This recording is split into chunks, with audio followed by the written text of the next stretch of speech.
Mga igsuon ko diha ni Kristo, atong gisaulog karon ang Domingo sa Lukay o Domingo sa Pasyon. Diin ato pod nga nadungog sa atong mga pagbasa ug sa atong santos nga ebanghelyo nga sumala ni San Lucas. Ang madaugon nga pagsulod ni Kristo sa Jerusalem ug ang iyang pagantos, kasakit, paglansang ug pagkamatay diha sa krus. Kung atong pamalandungan ang ebanghelyo mga igsuon ko diha ni Kristo, aduna kitay daghan nga mainguntag makatunan. Apan tuguti ako sa pagpili sa usa lamang ka tema.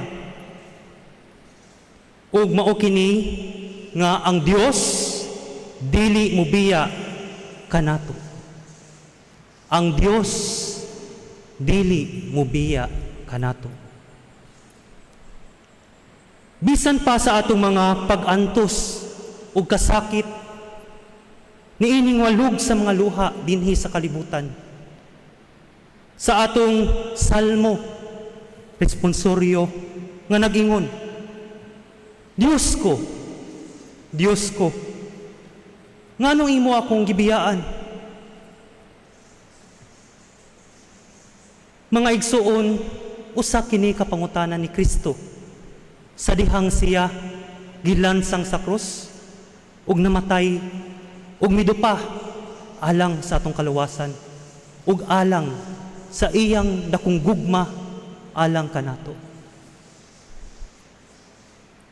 Gani mga igsuon ko diha ni Kristo, sa atong panahon karon nakasinati kita og daghang mga kasakit, pag-antos sama sa gyera sa Ukraine batok sa Russia, pandemya,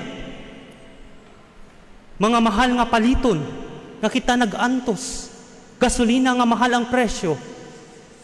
Nining panahon nga kita nakasinati sa maong kasinatian ni Kristo mismo nga siya gisakit.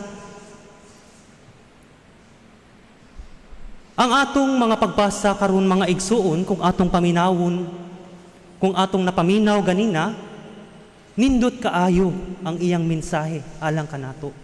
Nga gani sa unang pagbasa nga kinutlo gikan sa basahon ni Propeta Isaias. Nagingon, gitudluan ako sa Ginoong Dios sa angay kong isulti aron mahibalo akong mudasig ni adtong gikapuyan. Gikapuyan na ba kita sa atong pagpaningkamot nga mosunod kang Kristo? Kung ikusukuso kita sa mga kasakit, musurrender batadayon sa atong pagtuo. Gani si Kristo, wala siya musurrender kay iyang gihalad ang iyang kaugalingon alang kanato. O gani sa atong unang pagbasa, miingon, kay mitabang man kanako ang Ginoong Dios, busa wala ako maunsa, o gitaon ko ang akong nawong, ingon sa batong bantilis, ug nasayod ako nga dili gayud ako maulawan. Mao kini ang angay natong huptan mga igsuon ko diha ni Kristo. Ug gani sa kaduhang pagbasa nga kinutlo gikan sa sulat ni San Pablo ngadto sa taga Filipos, nagingon, o gisulob niya ang kinaiya sa usa ka sulugoon nga siya nagpakataw. Nataw siya sama kanato ug nakita sa ingon nga tawo. Nagpaubos siya ug nagmasinugtanon hangtod sa kamatayon, ang iyang kamatayon sa krus. Mga igsuon, unsa may atong krus nga gipas-an karon?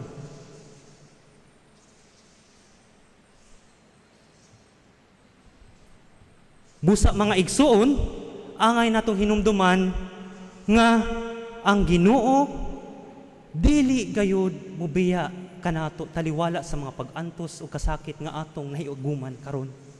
Nga gani sa atong simbahan adunay Advent o Christmas nga diin ang Dios nagpakatao nga ginganlan og Emmanuel. Nga sa ato pa God is with us. Ang Dios anaa kanato. Og ang Dios dili gayud mobiya kanato mga igsuon. Kay in suffering and temptation anaa siya. Kay siya mismo nakasinati. Mao bitaw na siya nga ang debosyon sa mahal nga puong Nazareno sa Quiapo. Kusog kaayo sa mga katawhan sa Luzon. Tungod kay ang Dios nga si Jesucristo nagpakatao nga mibati sa kasakit nga nasakit ug namatay nga diin kita ato pong nabati sa atong tagsa-tagsa nga kinabuhi. The Lord is with us and He will never abandon us. Dili gayud siya mobiya. Ug busa mga igsuon, duha ka punto nga angay natong huktan niining Semana Santa ug karong adlaw diin atong gisaulog ang Domingo sa Lukay. Una, kaluwasan. Kaluwasan. Kay sa dihang iyang gihatag ang iyang kaugalingon, kitang tanan naluwas. Ikaduha, kinadbuhing walay katapusan. Eternity, eternal life.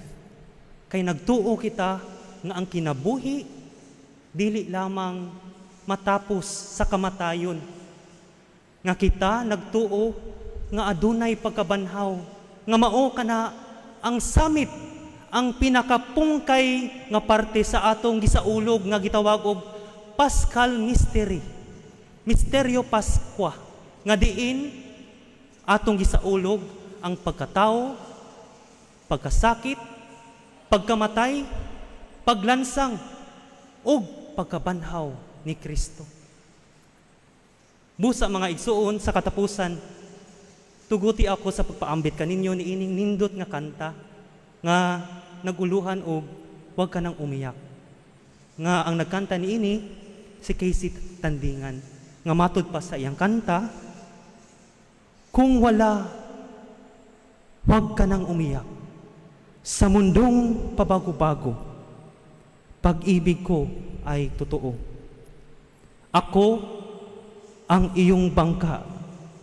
Kung magalit man ang alon ng panahon, sabay tayong aahon. Kung wala ka nang maiintindihan, kung wala ka nang makapitan, kapit ka sa akin, kapit ka sa akin. Hindi kita bibitawan.